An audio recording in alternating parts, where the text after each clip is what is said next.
Bawat salita ay parang saksak sa puso ko. Naramdaman kong nanghina ang tuhod ko. Suportahan? Anak, wala naman akong hinihingi sa'yo. Lagi kong binubuhay ang sarili ko mag-isa. Eksakto. Kaya kaya mo ring ituloy yan mag-isa. Tiningnan niya ang relo niya. Yung 100,000 pesos na yan, makakatulong yan ng ilang buwan. Pagkatapos niyan, kailangan mong intindihin, hindi ka na parte ng buhay ko. Nilinaw ni Regine na ayaw niyang ma-stress sa, alam mo na, sa ganitong sitwasyon. Sitwasyon? Nagsimulang mamuo ang luha sa mga mata ko. Nanay mo ako, Alex. Mag-isa kitang pinalaki. Tinalikuran ko ang lahat para sa'yo. At nagpapasalamat ako doon, sabi niya. Pero malamig at parang robotic ang tono. Pero ngayon, kailangan na nating magkanya-kanya. Ayoko ng bisita, ayoko ng tawag. Kailangan kong mag-focus sa pamilya ko ngayon, sa asawa ko. Tumalikod siya para umalis, pero huminto nang magsalita ako. Mas matatag ang boses ko kaysa sa inaasahan ko. Teka lang. Lumingon si Alex nang naiinip. Ano? Naglakad ako papunta sa kwarto, ramdam ko ang kabog ng dibdib ko. Ilang taon kong itinago ang folder na ito. May bahagi sa akin na umaasang hindi ko ito kailanman gagamitin. Pero may bahagi rin, yung bahaging laging mas marunong kaysa sa gusto kong aminin, na alam na darating ang araw na ito. Kinuha ko ang asul na folder mula sa ilalim ng aparador at bumalik sa sala. Tiningnan ako ni Alex nang may pagkairita. Ma, kailangan ko nang umalis. May regalo rin ako sa'yo, sabi ko habang inaabot ang folder. Buksan mo.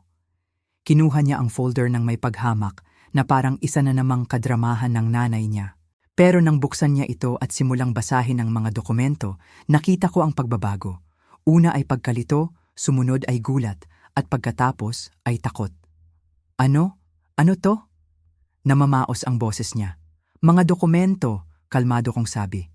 Mga patunay na ang lahat ng meron ka ngayon, lahat ng naabot mo ay nakatayo sa isang kasinungalingan. Natatarantang binuklat ni Alex ang mga papel. Lalo siyang namumutla. Pinanood ko siya ng tahimik, nararamdaman ng halong sakit at satisfaksyon. Sakit dahil naging ganito ang anak ko. Satisfaksyon dahil sa wakas, lumalabas na ang totoo. Ang mga dokumentong yan, paliwanag ko, nakakagulat na kalmado ang boses ko, ay nagpapatunay ng ilang importanteng bagay. Una, ang kumpanyang pinapasukan mo at kung saan ka mabilis na na-promote. Kilala ko ang may-ari niyan, si Don Ricardo Tan. Namasukan ako sa bahay niya ng 15 taon. Naglilinis, nagluluto, nag-aalaga ng mga anak niya noong maliliit pa sila. Tumingin sa akin si Alex nang hindi makapaniwala. So, anong pakialam ko? Ang pakialam mo, patuloy ko, ay noong 3 taon na ang nakararaan, noong desperado kang naghahanap ng trabaho pagka-graduate mo, pinuntahan ko si Don Ricardo at nagmakaawa ako. Literal na lumuhod ako para bigyan ka ng pagkakataon. Malaki ang utang na loob niya sa akin. Marami akong alam tungkol sa pamilya niya. Mga sikretong ayaw niyang lumabas, kaya pumayag siya. Tinanggap ka niya, hindi dahil magaling ka, kundi dahil may utang na loob siya sa akin. Sinungaling, nauutal na sabi ni Alex, pero wala nang diin ang boses niya. Nakasulat lahat diyan. Mga emails, messages, pati recording ng usapan namin ni Ricardo. Kinukumpirma niya ang lahat. Itinuro ko ang isa sa mga papel. At mayroon pa. Yung promotion mo last year, yung malaking bonus na ginamit mong down payment sa kondo niyo ni Regine, dahil din yun sa akin. Nakita kong nanginginig ang mga kamay niya habang hawak ang mga papel. Nagpatuloy ako ng walang awa. 6 na buwan bago ang promotion mo, kinausap ako ni Ricardo. Balak ka na niyang tanggalin dahil hindi maganda ang performance mo. Mediocre ang mga reports mo. Mas abala ka sa pagpapapogi gamit ang mamahaling damit kaysa sa totoong trabaho. Kaya nakipagkasundo ulit ako sa kanya. Anong kasundo? Halos pabulong na ang boses ni Alex. Nag-alok akong magtrabaho sa bahay niya ng libre sa loob ng 1 taon. Walang sahod. Kapalit nito, hindi ka lang niya pananatilihin sa kumpanya, bibigyan ka pa niya ng promotion at malaking bonus. Kailangan ko ang pera, Alex. Kulang na kulang ang pensyon ko pambayad sa renta, pero pumayag ako dahil akala ko tinutulungan ko ang anak ko na bumuo ng kinabukasan. Nakita kong tumulo ang luha sa pisngi niya, pero wala akong naramdamang awa. Hindi pa ngayon. Sa loob ng taong yun, nagtrabaho ako ng 12 oras bawat araw, 7 araw sa isang linggo ng walang bayad. Kinakain ko ang tira-tira ng pamilya niya, nagsusuot ng lumang damit hanggang sa mapunit. At alam mo kung anong sinasabi ko sa sarili ko? Para kay Alex to, para gumanda ang buhay niya.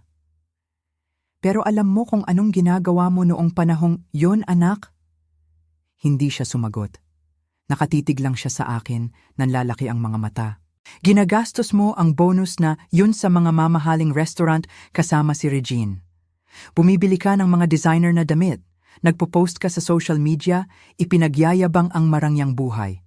At kapag tumatawag ako para lang makausap ka dahil nalulungkot ako, sinasabi mong masyado kang busy.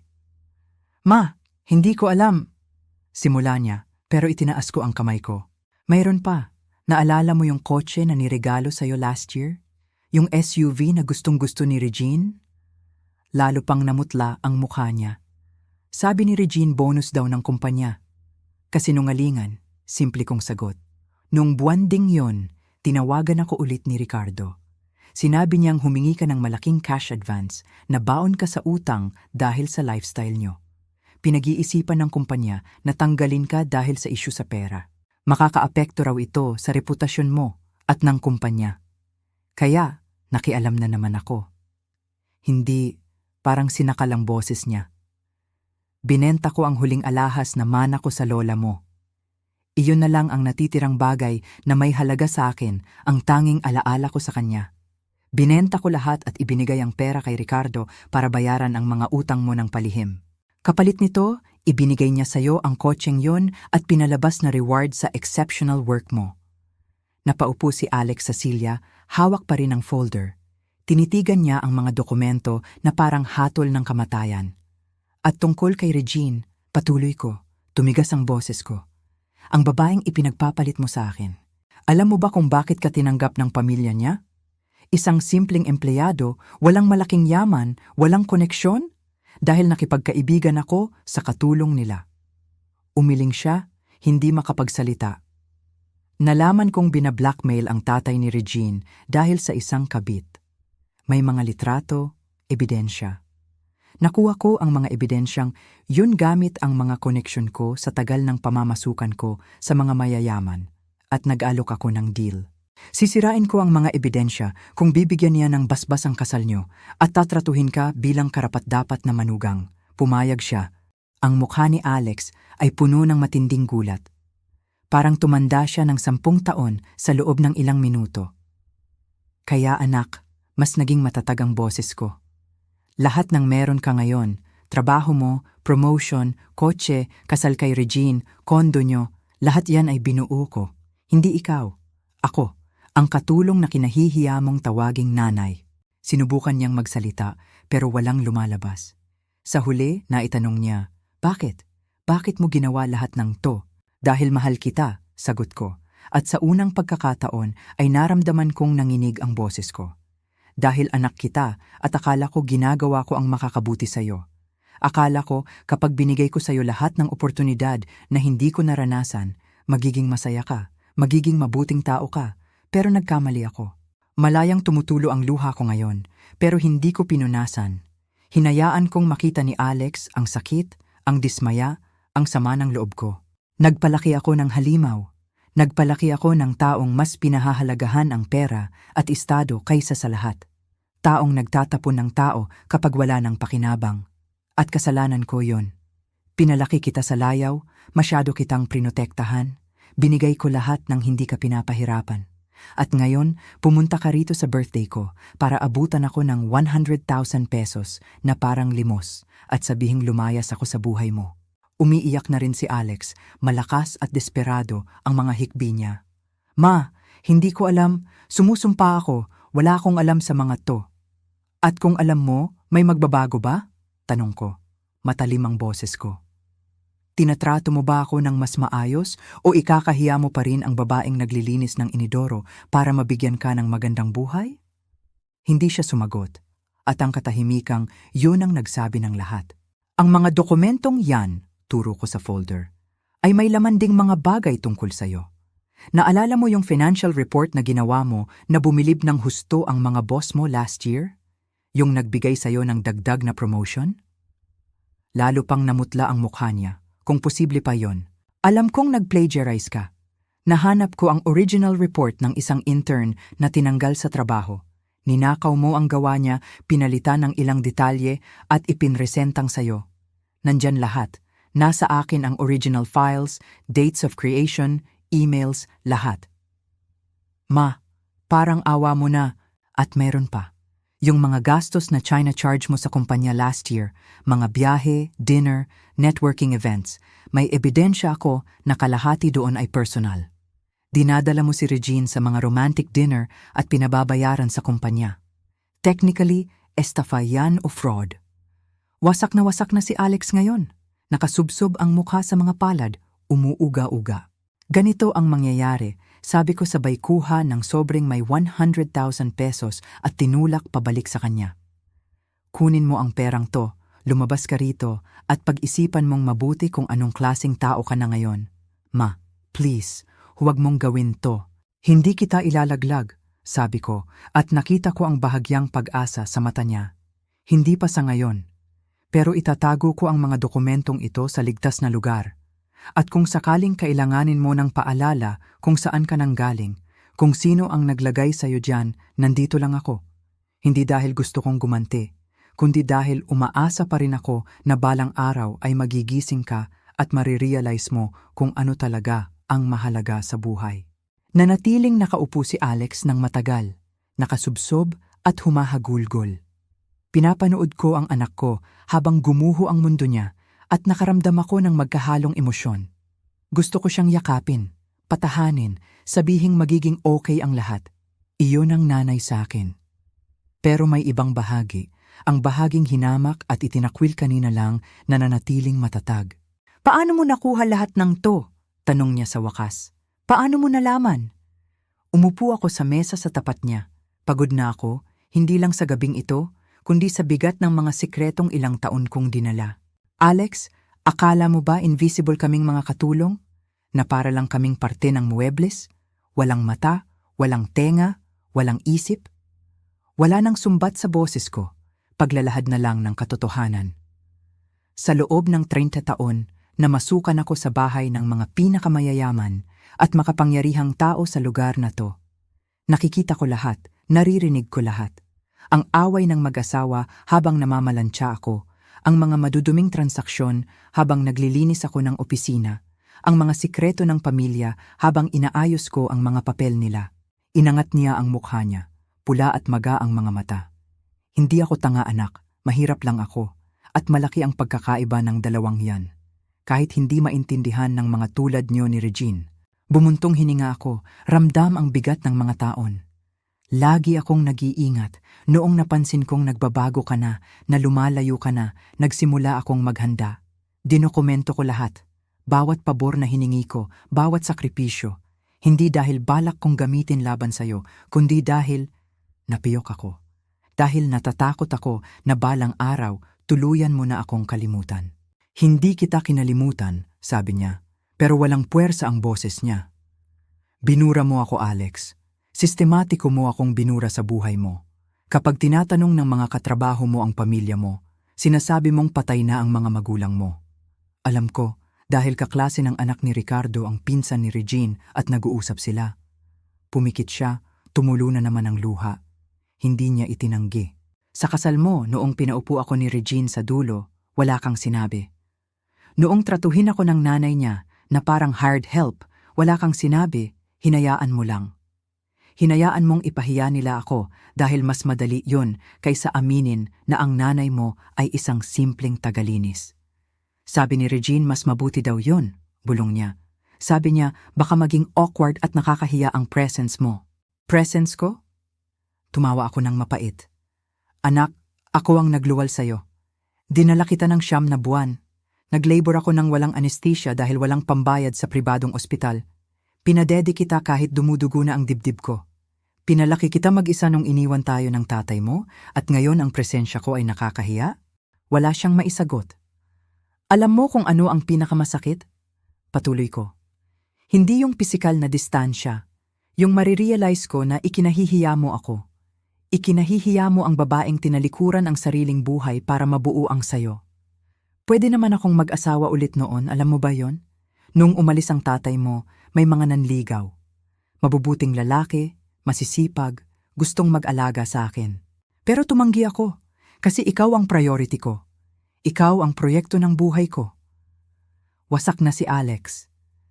Nakikita ko sa mata niya ang bigat ng guilt at may bahagi sa akin na natutuwa. Pero may bahagi rin ang pagiging ina na hindi namamatay na naaawa sa kanya. Ma, sabi niya sa basag na boses. Anong gagawin ko? Paano ko aayusin to?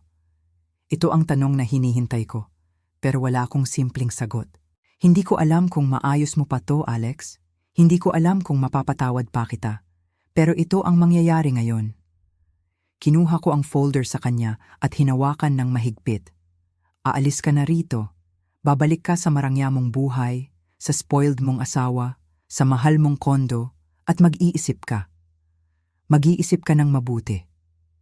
Pero yung mga dokumento, sasabihin mo ba sa, wala akong gagawin, putol ko sa kanya, sa ngayon.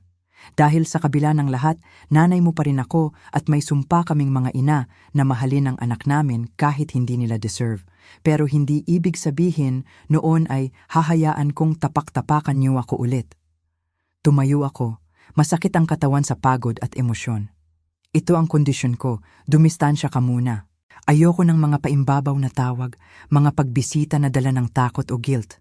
Kapag at kung handa ka ng makipag-usap ng totoo, natingnan ako bilang tao at hindi bilang kahihiyan na dapat itago, saka ka bumalik. Gaano katagal? Kung gaano katagal ang kailangan para lumaki ka, anak, para maintindihan mong hindi nabibili ng pera ang karakter, na ang dignidad ay hindi nasusukat sa designer clothes, na ang halaga ng tao ay wala sa apelyido o sa address ng bahay. Tumayo si Alex pasuray-suray. Kinuha niya ang sobre ng pera sa mesa, pero nakita ko ang pag-aalinlangan. Ma, totoo. Wala akong alam sa mga pabor, sa sakripisyo. Kung alam mo ba, may magbabago? Tinitigan ko siya sa mata. Dahil kahit hindi mo alam ang detalye, nakita mo ang mga sakripisyo ko. Nakita mong kumakain ako ng kaunti para mabusog ka. Nakita mong nagsusulsi ako ng damit habang binibilhan kita ng mamahaling sapatos. Nakita mo lahat yon. At tinanggap mo lang na parang karapatan mo, na parang nandito lang ako para pagsilbihan ka. Hindi niya itinanggi. Alam niyang totoo. Umalis ka na, Alex.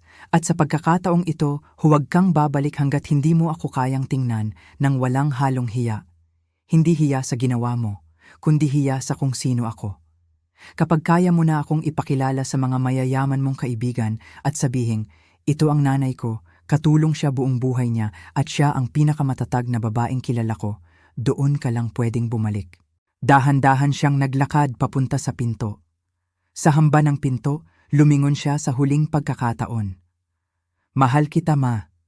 Alam ko, mahina akong sagot, at mahal din kita, pero hindi sapat ang pagmamahal kung walang respeto.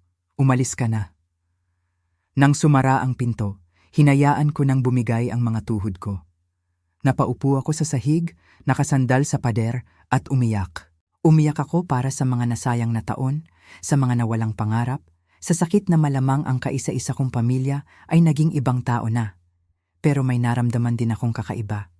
Isang pakiramdam na matagal ko nang hindi nararanasan. Kalayaan. Sa loob ng maraming taon, yumuko ako, nagsakripisyo, kinalimutan ang sarili sa ngalan ng pagiging ina. Ngayon sa unang pagkakataon, naglagay ako ng hangganan. Ipinaglaban ko ang dignidad ko. Nagsabi ako ng hindi. Nasa mesa pa rin ang cake, buo, patay ang mga kandila. Tumayo ako, pinunasan ng luha at sinindihan ang kandila. Sa unang pagkakataon, sa 16 taon, humiling ako para sa sarili ko lang. Hindi ko hiniling na magbago si Alex. Hindi ko hiniling ang yaman. Hiniling ko ang lakas para buuin ulit ang buhay ko. Hindi bilang nanay ng kung sino, kundi bilang si Sofia. Simpleng Sofia. Nang hipan ko ang kandila, naramdaman kong may nagbago sa loob ko. Lumipas ang 3 linggo. 3 linggong tahimik ang telepono ko, Walang tawag mula kay Alex. Parte ng akin ay umaasa na kakatok siya at hihingi ng tawad. Parte naman ay sigurado na itutuloy niya ang buhay niya, na-relieve na hindi na kailangang magpanggap na nag-aalala sa nanay niya.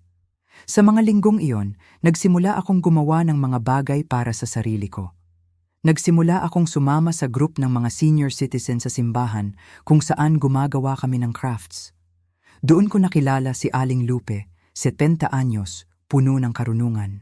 Katulong din siya dati at iniwan din ng mga anak ng umasenso. Laging ganyan ang kwento, sabi ni Aling Lupe habang nagbuburda kami. Nagpapakamatay tayo sa trabaho, binibigay lahat, tapos lalaki silang akala nila, deserve nila lahat yun na obligasyon natin. Pag hindi na tayo mapakinabangan, itatapon na lang. Paano mo nakayanan? Tanong ko. Natutunan kong bumuo ng sariling buhay, sagot niya. Natutunan kong ang pagiging ina ay parte lang ng kung sino ako, pero hindi iyon ang kabuuan ko. Ako si Lupe. Gusto ko ng halaman, magaling ako magburda. Higit pa ako sa pagiging nanay ng kung sino. Tumatak sa akin ang sinabi niya. Isang hapon, tumunog ang telepono ko. Unknown number. Hello, Nanay Sofia? Boses ng babae, bata, kinakabahan. Sino to? Ako po si Carla, katrabaho po ako ng anak ninyong si Alex. Kumabog ang dibdib ko. May nangyari ba? Okay lang ba siya? Okay lang po siya physically, sabi ni Carla. Pero kailangan ko po kayong makausap ng personal. Importante po. Nagkita kami sa isang coffee shop kinabukasan. Si Carla ay mukhang bata pa, siguro nasa early 20s, pero mukhang pasa ng daigdig. Nanay Sofia, panimula niya. Ako po yung gumawa ng report, yung report na ninakaw ni Alex at pinalabas na sa kanya. Nanlamig ako. Alam mo? Hindi lang alam, may ebidensya ako, sabi niya sabay labas ng folder. Original files, emails. Galit na galit ako noon pero intern lang ako. Walang maniniwala sa akin laban sa manager, kaya tinago ko ang ebidensya. At ngayon, inuulit na naman niya. Anong ibig mong sabihin? May bagong intern si Julie. Matalino, masipag, at ninanakaw na naman ni Alex ang trabaho niya. Nakita ko siyang kumukopya ng files, binabago ng konti at pinipresent sa meetings. At may isa pa po, humina ang boses ni Carla. Narinig ko silang nag-uusap ni Regine sa phone. Pinag-uusapan kayo. Napahigpit ang hawak ko sa tasa. Tumatawa si Regine. Sabi niya, buti daw at nawala na yung matandang kahihiyan. At sumang-ayon si Alex. Sabi niya, yun daw ang best decision na ginawa niya. At pinaplano po nilang idemanda kayo. Idemanda ako? Bakit? Nalaman ni Regine yung tungkol sa mga dokumentong hawak niyo. Sinasabi nilang blackmail at extortion daw ang ginagawa nyo para pirahan sila. Tumawa ako ng mapait. Siyempre gagawin nila yon dahil ayaw ni Alex harapin ang konsekwensya ng mga ginawa niya. Nanay Sofia, seryosong sabi ni Carla. Hindi po mabuting tao si Alex. Ninanakaw niya ang trabaho ng iba, masama ang trato sa mga nasa baba niya. Gusto ko pong ilabas niyo ang totoo. Hindi lang para sa akin o kay Julie, kundi para sa lahat ng tinapakan niya. Kung pagsasamahin natin ang ebidensya niyo at ebidensya ko, mawawala sa kanya lahat. Umuwi akong dala ang bigat ng desisyon. Hawak ko ang kapangyarihan na wasakin ang anak ko. Pero anak ko siya. Kinausap ko si Aling Lupe noong gabing iyon. Sofia, alam mo ba kung ano ang pinakamalaking pagkakamali ko sa mga anak ko? Tanong niya. Lagi ko silang prinotektahan sa konsekwensya. Kapag may ginawang mali, ako ang sumasalo. Akala ko mabuting ina ako. Pero ang totoo, pinalaki ko silang walang responsibilidad. Kung hindi mo aaksyonan to, kailan pa? Sinisira ng anak mo ang buhay ng ibang tao at balak ka pa niyang ipakulong. Gawin mo kung ano ang tama, hindi kung ano ang madali. Tama si Aling Lupe. Hindi na ito tungkol sa akin at kay Alex lang. Tungkol na ito kay Carla, kay Julie at sa iba pa. Kinabukasan, dala ang lahat ng ebidensya, pumunta ako sa opisina ni Don Ricardo Tan. Sofia, kailangan kitang makausap, sabi ko sa kanya. May utang na loob ka sa akin. Ngayon ako maniningil. Inilatag ko ang mga folder sa mesa niya. Namutla si Ricardo habang binabasa ito. Diyos ko, Sofia, ginagawa ito ni Alex? Ginagawa niya at gagawin pa niya kung walang pipigil. Tinanggap mo siya dahil sa akin. Ngayon, kailangan mong gawin ang tama. masisira ang career niya. Sinisira niya ang career ng ibang tao, matigas kong sabi. Gusto kong magbukas ka ng investigasyon, ibalik ang credit sa mga may-ari ng trabaho, at harapin ni Alex ang parusa. Sigurado ka ba? Anak mo siya. Kaya nga, dahil mahal ko siya, kailangan ko siyang hayaang harapin ang bunga ng mga gawa niya. Yun lang ang pag-asa niyang magbago. Sinimulan ang investigasyon, tahimik pero mabusisi, napatunayan ng lahat. Hindi lang si Carla at Julie, marami pang iba ang naging biktima ni Alex. 2 linggo ang lumipas, tinawagan ako ni Ricardo. Tatanggalin na namin si Alex bukas. Termination with cause. Irrefutable ang evidence. Gusto mo bang sabihin ko na galing sa'yo? Kailangan niyang malaman, sagot ko. Kailangan niyang malaman na hindi ko na siya sasaluhin. Ayon kay Ricardo, nang komprontahin si Alex, tinangkapan niyang magsinungaling. Pero nang ilabas ang mga ebidensya at sabihing galing sa akin, nanlumo siya. Si Mama, ginawa niya to? Sinisisante siya agad-agad. Walang separation pay, walang magandang recommendation. Sinabihan din siyang hindi siya kakasuhan ng kumpanya kung ibabalik niya ang mga bonus na nakuha niya sa pandaraya. Pero malaya ang mga biktima na kasuhan siya ng personal. Nang gabing iyon, sumabog ang phone ko sa text. Galing kay Alex. Paano mo nagawa to? Sinira mo ako. Hindi kita mapapatawad. Galing kay Regine. Matandang inggitera, idemanda ka namin? Hindi ako sumagot. Wala akong naramdamang guilt. Naramdaman ko ang kapayapaan. Kumalat ang balita. Ang marangyang buhay ni Alex ay gumuho. Ang kondo, ang kotse, ang mga luho, lahat mawawala. 1 linggo ang nakalipas, tumawag si Carla para magpasalamat. Nakuha na namin ni Julie ang credit. At Nanay Sofia, iniwan na siya ni Regine. 3 araw matapos siyang tanggalin. Ayaw daw niya sa asawang walang trabaho at kahihiyan. Nasaktan ako para sa anak ko, pero hindi ako nagulat. 2 linggo matapos siyang tanggalin, may kumalampag sa pinto ko. Pagbukas ko, nandun si Alex. Gusgusin, mahaba ang balbas, namamaga ang mata. Bumagsak siya sa tuhod at humagulgol.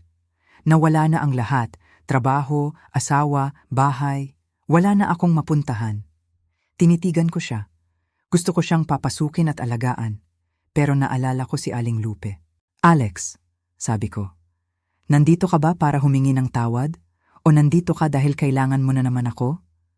Tumingala siya, gulat sa lamig ko. Nanay kita? Kaya nga ginawa ko ang ginawa ko. Nag-cross arms ako.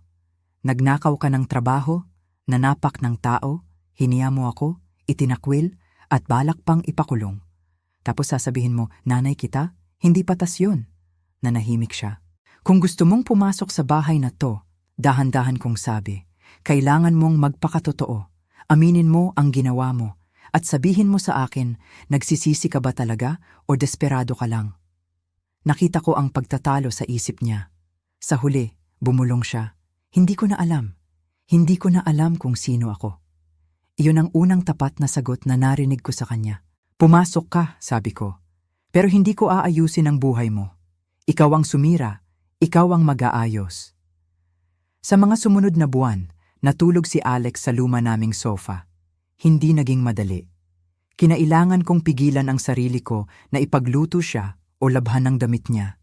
Kailangan niyang matuto. Ipinasok ko siya sa isang agency bilang janitor. Oo, janitor. Kung saan ako nagtrabaho buong buhay ko. Janitor? Reklamo niya noong una. Gusto kong maramdaman mo ang naramdaman ko, sagot ko. Kapag nililinisan mo ang opisina ng isang boss at hindi ka man lang tinitingnan, maiintindihan mo kung paano maging invisible. Tinanggap niya dahil wala siyang choice. Umuuwi siyang pagod na pagod. Pero unti-unti, may nagbago. Nakilala niya ang mga kapwa janitor, sina Mang Juan, si Ana na working student. Nakita niya ang dignidad sa marangal na trabaho. Isang gabi, umuwi siya na may kakaibang ngiti. Ma, tinulungan ko si Ana sa math homework niya. Sobrang saya niya. Mas masarap pala sa pakiramdam tumulong kaysa manlamang. Nagbago na rin ako. Natutunan kong mahalin ang sarili ko. Makalipas ang 6 na buwan, inimbitahan si Alex ng kumpanya ni Ricardo sa tulong ni Carla para magsalita sa isang seminar tungkol sa ethics and redemption. Pumunta ako para manood. Nakatayo si Alex sa stage, hindi suot ang mamahaling suit kundi simpleng polo shirt. Ako si Alex at sinira ko ang sarili kong career, panimula niya. Ikinuwento niya ang lahat, ang pandaraya, ang pagbagsak at ang pagiging janitor. Ang pinakamatagumpay na taong kilala ko, sabi niya, sabay tingin sa akin sa audience, ay ang nanay ko. Namasukan siya bilang katulong ng 30 taon. Walang titulo, walang yaman. Pero mayroon siyang bagay na matagal bago ko naintindihan, dignidad. At ang dignidad, hindi na nanakaw o nabibili. Ang nanay ko ang nagturo sa akin na minsan, ang pinakamalaking anyo ng pagmamahal ay ang hayaan kang madapa para matuto kang bumangon. Umiyak ako. Sa unang pagkakataon, proud ako sa kanya. Hindi dahil sa yaman, kundi dahil sa karakter. 1 taon matapos ang birthday ko, iba na ang buhay namin. Nakarenta na si Alex ng maliit na kwarto, nagtuturo na siya sa mga out-of-school youth. Masaya siya. May bago na rin siyang nobya, si Teacher Faye, isang simpleng guro na minahal siya sa kung sino siya ngayon, hindi sa kung ano ang meron siya. Noong ika-61 birthday ko, nagdala sila ng simpleng cake. Kasama namin si Aling Lupe at ang mga kaibigan ko. Simple lang, pero mayaman sa pagmamahal. Niyakap ako ni Alex ng mahigpit. Salamat ma. Salamat dahil hindi mo ako sinukuan, kahit noong sinukuan na kita. Salamat dahil minahal mo ako ng sapat para hayaan akong bumagsak. Doon ko napagtanto, ang pagiging ina ay hindi lang pagsasakripisyo. Minsan, ito ay ang pagkakaroon ng tapang na hayaan silang hanapin ang sarili nilang daan kahit na masakit. Kung nagustuhan niyo ang kwentong ito, mag-click sa subscribe at sabihin sa comments kung anong parte ang tumatak sa inyo. At huwag kalimutang maging member para sa exclusive videos na hindi ko pinopost dito. Hihintayin ko kayo doon. Maligayang pagdating po sa ating channel na Kwentong Lola Vault. Noong ika-60 kaarawan ko, binato ng anak ko ang isang sobre ng pera sa mukha ko at sinabing, "Isipin mo na yan na ang huling regalo ko sa'yo. Mula ngayon, bahala ka na sa buhay mo." Ngumiti lang ako, kinuha ang sobre, at pagkatapos ay iniabot sa kanya ang isang asul na folder na ilang taon kong itinago. Nang buksan niya ito at makita ang laman, namutla siya at nawalan ng kulay ang kanyang mukha. Ang nasa loob ng folder na iyon ay magpapabago sa aming buhay magpakailanman.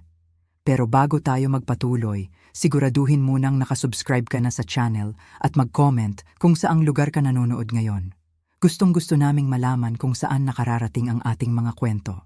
Ako si Nanay Sofia, 60 anyos, at sa mahabang panahon ay naniwala akong ginawa ko ang lahat bilang isang ina. Mag-isa kong pinalaki ang anak kong si Alex mula noong siya'y 3 taong gulang pa lamang, nang iwan kami ng aking asawa para sa isang mas batang babae. Namasukan ako sa 2 trabaho sa loob ng maraming taon. Naglalaba at naglilinis ng bahay sa umaga, at janitress naman sa mga opisina sa gabi. Naging magaspang ang aking mga kamay, laging masakit ang likod ko, pero hindi ko ininda ang lahat ng iyon. Ang tanging gusto ko lang ay mabigyan si Alex ng buhay na mas maganda kaysa sa akin.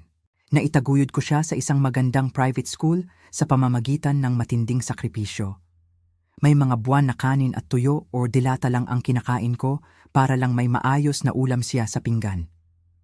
Madalas, paulit-ulit kong sinusuot ang luma kong damit habang binibilhan ko siya ng sapatos na branded para hindi siya kantiyawan ng mga kaklase niya. Nang pumasok si Alex sa kursong business sa kolehiyo, ibinenta ko ang kaisa-isang ari-arian na natitira sa akin, isang maliit na lupa sa probinsya na mana ko pa sa aking ina.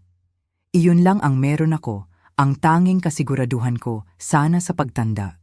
Pero naisip ko, aanhin ko pa ito?